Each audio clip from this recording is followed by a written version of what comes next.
बनाई गाड़ी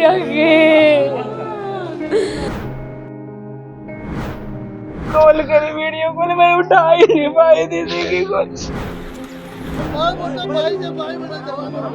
अहमदाबाद में 12 जून को हुए विमान हादसे ने ऐसा गहरा घाव दिया जिसे कभी भूला नहीं जा सकता है। ये हादसा अब उन इतिहास के पन्नों पर दर्ज हो गया है जिसकी चर्चा हमेशा हुआ करेगी। जब भी विमान संबंधित घटनाओं के बारे में बातें होंगी तो ये अछूता नहीं रहेगा। 242 यात्रियों को लेकर लंदन के लिए रवाना हुए एयर इंडिया का विमान इस बड़े हादसे का शिकार हो जाएगा, ये किसी ने ख्यालों में भी नहीं सोचा होगा। इस विमान हादसे में 250 से ज्यादा लोगों की मौत हो चुकी है, कईयों की पहचान हो चुकी है तो कई लोगों की अभी पहचान होना बाकी है। इस हादसे ने कई परिवार को निगल लिया तो कईयों के सपने को चकनाचूर कर दिया। इस हादसे में कई ऐसी कहानियां सामने आई हैं जो रूह को कपाने वाली हैं। उन्हीं में से हम आपको इस वीडियो में एक ऐसी ही कहानी बताने जा रहे हैं जो आपको भी झकझोर देगी। दरअसल हम बात कर रहे हैं ब्रिटेन में रहने वाले मोहम्मद अदनान की, जो अपने परिवार के साथ ईद उल अजहा मनाने के लिए अहमदाबाद आए हुए थे। उनके साथ उनकी पत्नी मंतशा और बेटा इब्राहिम भी थे, लेकिन उनकी खुशियां ज्यादा दिन नहीं रुक सकी। मोहम्मद अदनान उस विमान में सवार थे जो अहमदाबाद में दुर्घटनाग्रस्त हो गया। इस हादसे में अदनान की मौत हो गई, जो उस विमान में सवार 241 लोगों में से एक थे और इनकी पहचान के लिए 8 महीने के बच्चे को डीएनए के लिए लाया गया। यानी कि अदनान के 8 महीने के बच्चे इब्राहिम से सैंपल के लिए उसे लाया गया। इस दुर्घटना में केवल एक ही व्यक्ति जीवित बचा, जिसका नाम विश्वास कुमार रमेश है और विमान में सीट नंबर 11A पर वो बैठे थे। अदनान की मौत से उनके परिवार पर दुखों का पहाड़ टूट पड़ा है। एयर इंडिया के दुर्घटनाग्रस्त विमान में आग लग गई थी, जिसमें लगभग 1.25 लाख लीटर विमानन ईंधन भरा हुआ था और इस आग ने शवों को इतना जलाकर राख कर दिया कि उनकी पहचान करना मुश्किल हो गया।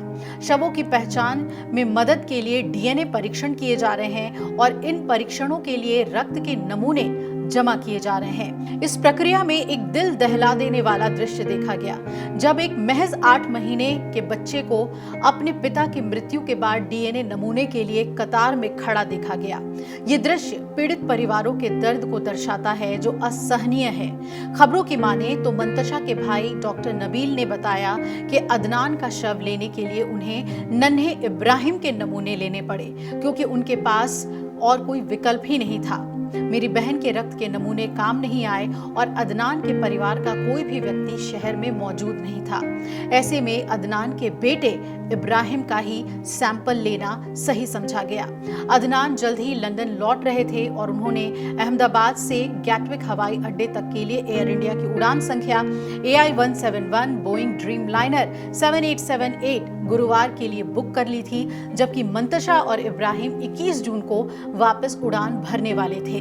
AI-171 विमान गुरुवार को दोपहर 1:38 पर अहमदाबाद एयरपोर्ट से उड़ान भरने के महज 32 सेकंड बाद ही क्रैश कर गया और विमान उतरने से पहले केवल 625 फीट की ऊंचाई ही हासिल कर पाया था और बीजे मेडिकल कॉलेज के परिसर में यह दुर्घटनाग्रस्त हो गया, जो अहमदाबाद सिविल अस्पताल के परिसर में ही है। मेडिकल कॉलेज में 4 मेडिकल छात्रों सहित कम से कम 10 लोगों की मौत हो गई।